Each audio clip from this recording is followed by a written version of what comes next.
pementasan majelis adalah kita menghadapi pemilihan presiden. Ini masuk bab ini. Tadi ini lebih penting umumnya nih, kehidupan sehari-hari. Urusan Anda bukan urusan presiden saja. Urusan Anda urusan dapur, urusan Anda urusan rumah. Ada suami istri berantem terus setiap hari. Gara-gara salah masak aja, dasar nggak pecus masak, bisa cemaki ada. Dasar ini wajib hadiah, mulutnya tajam banget, celekat-celedit. Model apa tuh manusia begitu? Nah ini kalau urusan presiden 5 tahun sekali kan, tapi ini penting hari ini kita hadirkan. Tapi permasalahannya karena mental. Itu yang waktu pemilihan presiden suka caci maki itu, kalau Anda tahu berita di rumahnya, itu juga suka caci maki sama istri ya itu. Karena memang mentalnya mental caci maki, justru agak jauh. Nggak usah, pasti kalau caci sama saudaranya caci maki, kan mental caci maki. Mental caci maki. Coba kita sudah diajari berantem hari ini. Rusak mental kita ini. Pemilihan presiden berantem, pemilihan gubernur berantem kan? Bupati berantem, lurah berantem, pemilihan ketua masjid berantem, bapaknya meninggal dunia rebutan waris. Kalau anak kecil main bola itu kan senang-senang. Ini di negeri kita main bola berantem ada yang mati loh ya. Ini kan rusak semuanya. Apa ini?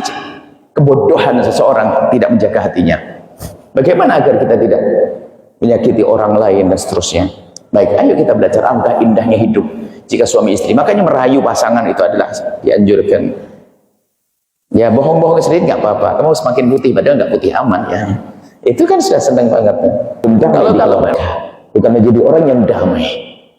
Sebab negeri ini terdiri dari keluarga-keluarga. Ayo kita damai. Rumah tangga yang indah dengan keluarga yang indah. Bagaimana menyuruhkan perdamaian, amar ma'ruf nahi munkar, menegakkan kebenaran, Indonesia harus adil dan sebagainya. Rebutan baris, gak beres-beres, ngomong kosong, dusta dia. Rebutan baris sama saudaranya, bapaknya sama, ibunya sama, berantem. Mau apa itu orang? Ingat, tidak perlu mencari penjahatnya. Jadikan sayalah yang harus saya kejar, sayalah yang jahat. Saya akan menilai diri saya sendiri. Nah, berkenaan dengan pemilihan presiden, Anda harus waspada, hati-hati.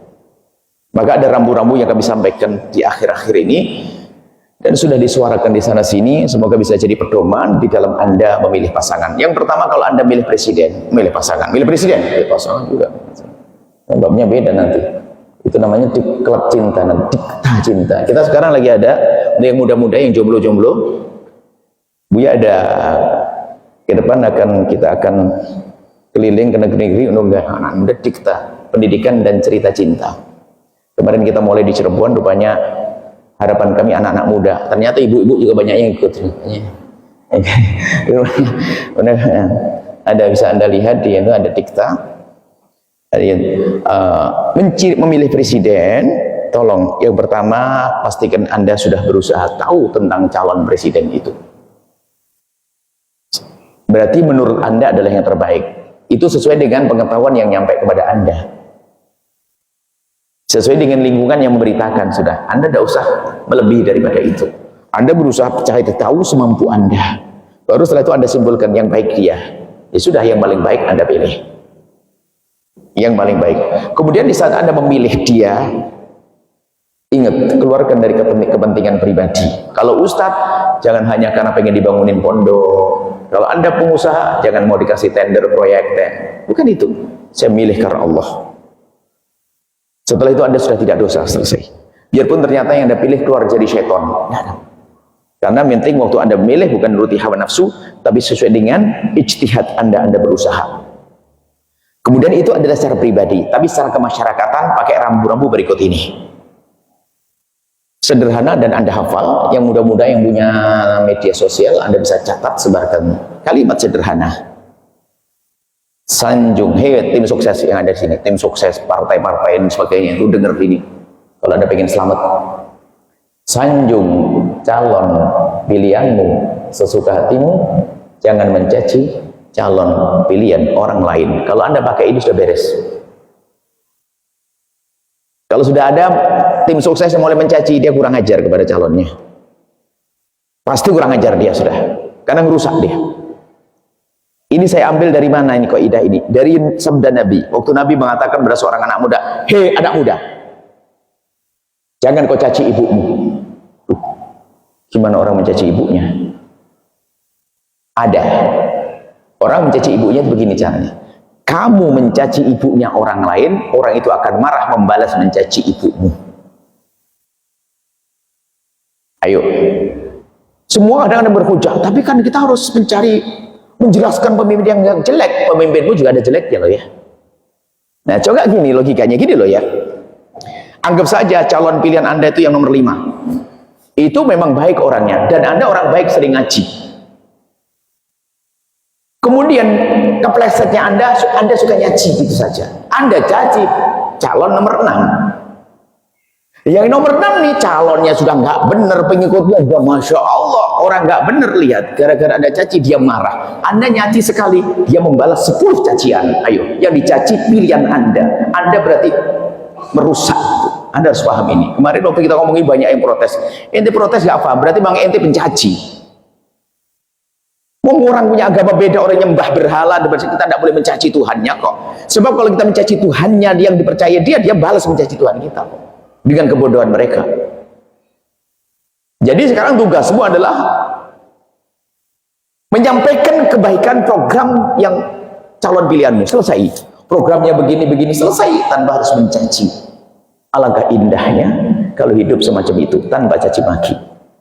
Memang kita kadang-kadang tiba-tiba ada orang ngambil nomor kita, dimasukkan grup ini, grup calon presiden ini, aneh-aneh yang masuk. Jadi memang alhamdulillah kalau saya dimasukkan sana sini berarti melihat bahasanya saya nggak punya musuh kan gitu ya. Tapi kalau sudah ada yang caci maki, saya nggak mau. Caci maki saya tidak. Saya belajar tidak mencaci. Wong kami itu mulai dari awal saya ada yang ceramah tuh saya berusaha untuk tidak mencaci orang dan siapapun. Itu aja kadang nyakiti hati orang. Bagaimana kalau saya biasanya caci maki? Saya sudah menghindari caci maki pun kadang ada kepleset nyakiti. Gimana kalau hidup saya caci maki dan Allah? Tidak ada perlunya mencaci mengolok. Iblis pun tidak dianjurkan kita mencaci iblis kok. Ada kan orang mencaci syaitan, hei syaitan gini-gini, bukan gitu. Diajarkan untuk mengusir setan bukan kau caci, tapi baca a'udzubillahi minasyaitonir rajim. La tasubul ladzina yad'una min dunillahi, jangan kau caci orang yang menyembah selain Allah. Loh, itu aja gak boleh dicaci, apalagi urusan calon presiden. Dia maksain, dia sok banget ente itu menganggap calon presiden malaikat turun dari langit. Hah? Siapa yang turun wahyu sampai itu? Kenapa sombong banget ente itu? Merusak itu. Kenapa? Pilihanmu itu baik gara-gara ente dicaci sama orang. Ayo. Sudah, jangan biasa caci maki. Indah hidup setelah itu ya. Kalau sudah dia caci maki kan enak. Kadang-kadang bisa saja kakak adik beda pilihan karena abangnya di kantor ini, adiknya di kantor ini, informasinya beda. Suaminya di kantor ini, istrinya di kantor satu lagi, beda. Jadi biarpun berbeda, jamaah tetap rame, nggak berantem, minum teh bersama. Suami istri beda pilihan bu, beda pilihan. Setelah habis pilihan presiden, tahunya ke dokter positif, hamil kembar 3. Nggak usah berantem. Ini kok aneh-aneh hidupnya. Ini adalah perlu kami sampaikan hari ini untuk menjadikan politik Indonesia itu indah. Kita biasa berantem caci, apalagi sekarang ada namanya media sosial. Semua orang bisa ngomong, semua orang bisa mencaci. Dan kadang, kadang-kadang orang caci maki punya nasib terkenal sehingga caci makiannya luas. Allah. Kalau seandainya saya dicaci mah enteng, jadi pahala buat saya. Tapi kalau saya terlanjur mencaci kemana-mana, naudzubillah, dosanya tidak ada akhirnya. Kalau saya dicaci, wah lumayan. Saya amal kurang, dicaci sama orang, dia Allah sama orang kan jadi pahala. Tapi yang repot kalau saya terlanjur mencaci sama seseorang, apalagi di media, ditulis, cacian terus berjalan. Waduh. Hei yang suka caci maki, sadar kok, mikir. Anda bikin masalah di negeri ini. Yang suka caci maki itu.